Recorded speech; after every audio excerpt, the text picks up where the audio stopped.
안녕하세요. 저는 올해 56살 여성입니다. 오늘 제가 겪은 정말 당황스럽고 억울한 일을 말씀드리려고 해요. 선의로 시작한 봉사활동이 어떻게 이런 일이 될 수 있는지 지금 생각해도 믿기 어려워요. 작년 가을에 저희가 새 아파트로 이사를 했어요. 자녀들이 모두 독립하고 나서 부부만 살기에는 전에 살던 집이 너무 컸거든요. 새 동네로 이사하고 나니 처음에는 좀 적적했어요. 아는 사람도 없고 할 일도 별로 없고 해서요. 그러던 중에 동네 복지관에서 독거노인 도시락 배달 봉사자를 모집한다는 공고를 봤어요. 일주일에 2번 혼자 사시는 어르신들 댁에 도시락을 배달해 드리는 일이었어요.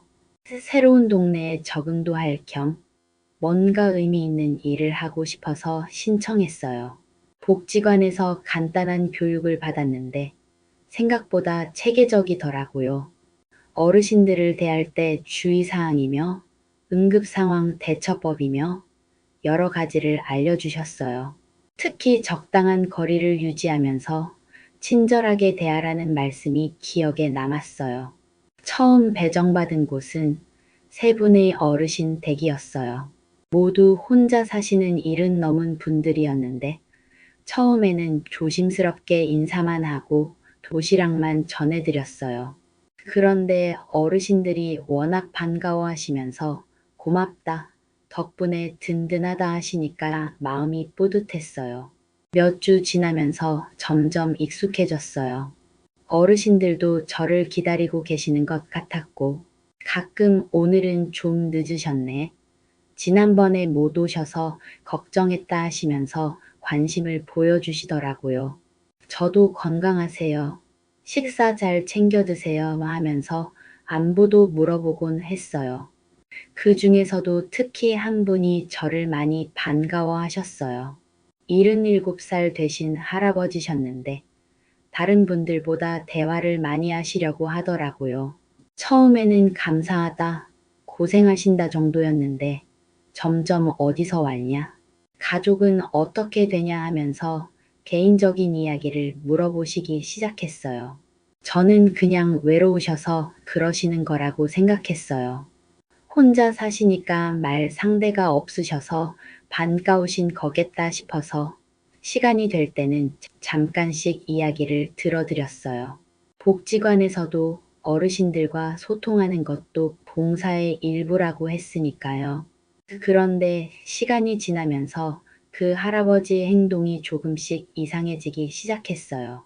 다른 분들 댁에서는 도시락만 드리고 간단히 인사하면 되는데 그분 댁에만 가면 조금만 더 있어라. 차라도 한 잔 하고 가라 하시면서 붙잡으시는 거예요. 처음에는 고맙지만 다른 집도 가야 해서요 하고 정중히 거절했어요. 그런데 자꾸 그러시니까 좀 부담스러워지더라고요. 더군다나 언젠가부턴 제가 갈 때마다 옷을 단정히 차려입고 계시고 머리도 정성스럽게 빗어놓으신 모습을 보니까 뭔가 이상하다는 생각이 들기 시작했어요. 결정적으로 이상하다고 느낀 건 그분이 저한테 선물을 주시려고 할 때였어요. 평소에 고마우니까 이거라도 받아라 하시면서 목걸이를 주시려고 하는 거예요. 봉사자가 어르신으로부터 선물을 받으면 안 된다고 교육받았던 터라 정중히 거절했는데 굉장히 서운해 하시더라고요. 그 후로 그 할아버지의 태도가 더욱 적극적으로 변했어요. 제가 갈 때마다 예쁘다, 나이보다 젊어 보인다 하는 말씀을 하시고 심지어는 내 며느리 같다 하는 말씀도 하셨어요. 처음에는 그냥 칭찬으로 받아들였지만 점점 도를 넘는 것 같아서 불편해지기 시작했어요. 더 심해진 건 겨울에 들어서면서였어요. 그 할아버지가 저한테 개인적인 부탁을 하기 시작한 거예요. 병원에 갈 일이 있는데 같이 가달라, 마트에서 장을 봐달라, 청소를 좀 도와달라 하는 식으로요. 저는 그건 봉사활동 범위를 넘어서는 일이라서 어렵다고 말씀드렸지만 계속 부탁하시더라고요. 그러다가 정말 놀라운 일이 벌어졌어요. 어느 날 도시락을 가져다 드렸는데 그 할아버지가 저를 붙잡고 앉히시면서 이상한 이야기를 시작하신 거예요. 나는 자식도 없고 혈육도 없다. 그동안 혼자 살면서 외로웠는데 당신이 와서 얼마나 고마운지 모른다 하시면서요. 그리고 갑자기 당신한테 내 재산을 다 주고 싶다고 하시는 거예요. 저는 깜짝 놀라서 그런 말씀하시면 안 되죠 라고 했는데 그분은 진지하게 내가 죽으면 갈 곳도 없는 재산인데 착한 당신이 받아야 한다고 하시더라고요. 저는 정말 당황했어요. 할아버지, 저는 그냥 봉사하는 거고 그런 생각은 하지 말아주세요 라고 명확히 말씀드렸는데 그분은 내 마음이니까 내가 정한다며 들어주지 않으셨어요. 그날은 어떻게든 달래서 나왔지만 마음이 무척 불편했어요. 복지관 담당자분께 이 상황을 말씀드렸어요. 그런데 담당자분이 어르신이 고마워서 하시는 말씀일 수도 있으니 너무 신경 쓰지 마시고 그냥 정중히 거절하시면 된다고 하시더라고요. 저는 이게 단순히 고마워서 하는 말 같지 않다고 했지만 좀 더 지켜보자는 반응이었어요. 그런데 상황이 더 심각해졌어요. 그 할아버지가 다른 봉사자들이 오는 걸 거부하기 시작한 거예요. 제가 아플 때 다른 분이 대신 가면 문을 안 열어주시고 그 사람 말고 다른 사람 보내지 말라고 복지관에 연락하시더라고요. 더 충격적인 건 그분이 정말로 유언장을 작성하셨다는 거예요. 어느 날 제가 도시락을 가져다 드렸는데 이거 봐라 하시면서 종이 뭉치를 꺼내시더라고요. 공증사무소에서 정식으로 작성한 유언장이었는데 거기에 저한테 집과 예금을 모두 물려준다고 적혀 있었어요. 저는 정말 기겁했어요. 할아버지, 이런 건 받을 수 없어요. 당장 취소하세요 라고 했는데 그분은 이미 다 정해진 일이다.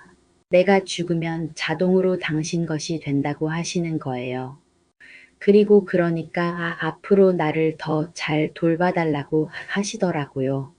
솔직히 말씀드리면 그 순간 마음이 흔들리기도 했어요. 저희 집도 경제적으로 여유롭지 않은 편인데 그 할아버지 댁은 제법 큰 아파트에 혼자 살고 계셨거든요. 순간 이런 좋은 일이 하는 생각이 스쳐 지나가기도 했어요. 하지만 금방 정신을 차렸어요. 이건 정말 잘못된 일이잖아요. 봉사활동을 하다가 어르신의 재산을 물려받는다니 말이 안 되는 일이었어요. 그리고 그 할아버지의 행동도 점점 더 부담스러워지고 있었고요. 저는 단호하게 말씀드렸어요. 할아버지, 저는 절대 받을 수 없어요. 그리고 앞으로 이런 말씀하시면 봉사활동을 그만둘 수밖에 없어요. 그랬더니 그분이 갑자기 화를 내시면서 내가 이렇게 좋게 해주는데 왜 거절하느냐? 다른 사람 같으면 얼마나 고마워하겠느냐고 하시더라고요. 그 후로 상황이 정말 나빠졌어요. 그 할아버지가 제 뜻대로 안 되자 완전히 돌변하신 거예요. 도시락을 가져다 드려도 받지 않으시고 배은망덕한 년이라는 말까지 하시더라고요. 저는 할아버지 이해해 주세요 라고 했지만 전혀 들어주지 않으셨어요. 복지관에 다시 가서 담당자분께 이 상황을 자세히 말씀드렸어요. 그런데 담당자분이 봉사자분이 어르신한테 잘못된 기대를 주신 것 같다고 하시는 거예요. 선을 명확히 긋지 못해서 오해를 불러일으킨 것 같으니 앞으로 조심하시라고 하시더라고요. 저는 정말 억울했어요. 저는 그냥 정해진 봉사활동만 했을 뿐인데 마치 제가 뭔가 잘못한 것처럼 말씀하시니까요. 그래서 그럼 다른 어르신 댁으로 배치를 바꿔달라고 했더니 문제가 생긴 봉사자를 다른 곳에 보낼 수는 없다며 거절하시더라고요. 결국 그 할아버지 댁 봉사는 다른 분이 맡게 되었는데 그분도 며칠 못 하시고 그만두셨어요. 그 할아버지가 계속 저 이야기만 하시면서 다른 봉사자는 받아들이지 않으셨다고 하더라고요. 그런데 정말 끔찍한 일이 시작되었어요. 그 할아버지가 동네 사람들한테 저에 대한 이상한 소문을 퍼뜨리기 시작한 거예요. 아파트 어르신들 사이에서 그 여자가 나를 꼬셔서 재산을 빼앗으려 했다. 내가 거절하니까 봉사도 안 온다 하는 말씀을 하고 다니신 거예요. 처음에는 믿는 사람이 별로 없었나 봐요. 그런데 그 할아버지가 계속 그런 이야기를 하고 다니시니까 점점 사람들이 저를 이상하게 보기 시작하더라고요. 아파트 엘리베이터에서 만나는 분들이 저를 보고 수군거리시는 게 보였어요. 더 심한 건 그 할아버지가 그 여자가 내 돈을 노리고 접근했다는 말까지 하고 다니신 거예요. 심지어는 유혹해서 유언장까지 쓰게 만들었다고 완전히 반대로 이야기하신 거였어요. 진실과 정반대였는데 사람들은 그 할아버지 말을 더 믿는 것 같았어요. 동네 마트에 장을 보러 가면 사람들이 저를 보고 저 사람이 그 사람이야 하면서 수근거리는 소리가 들렸어요. 어떤 분은 아예 대놓고 독거노인 재산 노리는 사람들이 있다더라며 저를 째려보기도 하셨어요. 남편한테 이 상황을 말했는데 처음에는 남편도 당신이 뭔가 잘못했나? 라고 하더라고요. 아무 이유 없이 그런 일이 생겼겠어? 라며 저를 의심하는 눈치였어요. 저는 정말 아무것도 한 게 없다고 억울하게 말했지만 남편도 반신반의하는 것 같았어요. 정말 힘들었어요. 선의로 시작한 봉사활동이 이런 결과를 가져올 줄 몰랐거든요. 매일 집에만 있으면서 사람들 만나는 것도 무서워졌어요. 나가기만 하면 사람들이 저를 보고 뭔가 수근거리는 것 같아서요. 그런데 정말 예상치 못한 문제가 또 생겼어요. 그 할아버지가 작성하신 유언장이 법적으로 유효하다는 거였어요. 제가 거절한다고 해서 자동으로 취소되는 게 아니라 그분이 직접 취소 절차를 밟아야 한다는 거였어요. 저는 법무사님을 찾아가서 상담을 받았어요. 유언으로 재산을 물려받기로 되어 있어도 포기할 수 있는 방법이 있느냐고 물어봤더니 유언자가 살아있을 때는 유언을 철회하는 게 맞고 사후에는 상속 포기 절차를 밟으면 된다고 하시더라고요. 그래서 그 할아버지께 다시 한번 찾아가서 유언장을 취소해 달라고 부탁했어요. 하지만 그분은 절대 안 된다. 내가 죽으면 어차피 당신 것이 된다며 완강히 거부하셨어요. 오히려 그렇게 싫으면 왜 처음에 친절하게 했냐며 저를 원망하시더라고요. 법무사님께 다시 문의했더니 상속 포기는 상속이 개시된 후에 할 수 있으니 지금으로서는 유언자가 철회하지 않는 이상 방법이 없다고 하시더라고요. 그리고 만약 상속이 개시되면 가정법원에 상속 포기 신청을 하면 된다고 하시면서 절차를 알려주셨어요. 그 과정에서 알게 된 건데 상속 포기를 하더라도 그 사실이 공식 기록에 남는다는 거였어요. 저는 그렇게 공식적으로 기록이 남는다는 것 자체가 너무 찝찝했어요. 결국 저는 봉사활동을 그만둘 수밖에 없었어요. 복지관에서도 당분간 활동을 중단하는 게 좋겠다고 하시더라고요. 그리고 동네에서 더 이상 살기가 어려워져서 이사를 결정했어요. 남편도 처음에는 왜 우리가 이사까지 가야 하냐고 했지만 상황이 심각하다는 걸 깨닫고 동의해 주었어요. 다행히 남편 직장에서 멀지 않은 곳에 괜찮은 집을 구할 수 있어서 이사를 했어요. 새 동네로 이사한 지 벌써 6개월이 지났어요. 여기서는 그 일을 아는 사람이 없으니까 훨씬 편해요. 이웃들도 저를 그냥 평범한 새 주민으로 대해주시고 아무도 저를 의심하지 않아요. 하지만 아직도 그때 일이 트라우마로 남아 있어요. 봉사활동을 다시 하고 싶은 마음은 있지만 또 그런 일이 생길까봐 걱정이 되거든요. 사람들과 깊이 사귀는 것도 조심스러워졌어요. 무엇보다 속상한 건 제가 정말 선의로 했던 일인데 이런 결과가 나왔다는 거예요. 그 할아버지도 처음에는 고마워하시면서 좋아하셨는데 제가 거절하니까 완전히 돌변하신 거잖아요. 사람의 마음이 이렇게 변할 수 있다는 게 무서워요. 지금은 새로운 동네에서 조용히 살고 있어요. 봉사활동은 아직 시작하지 못했지만 언젠가 기회가 되면 다시 해보고 싶어요.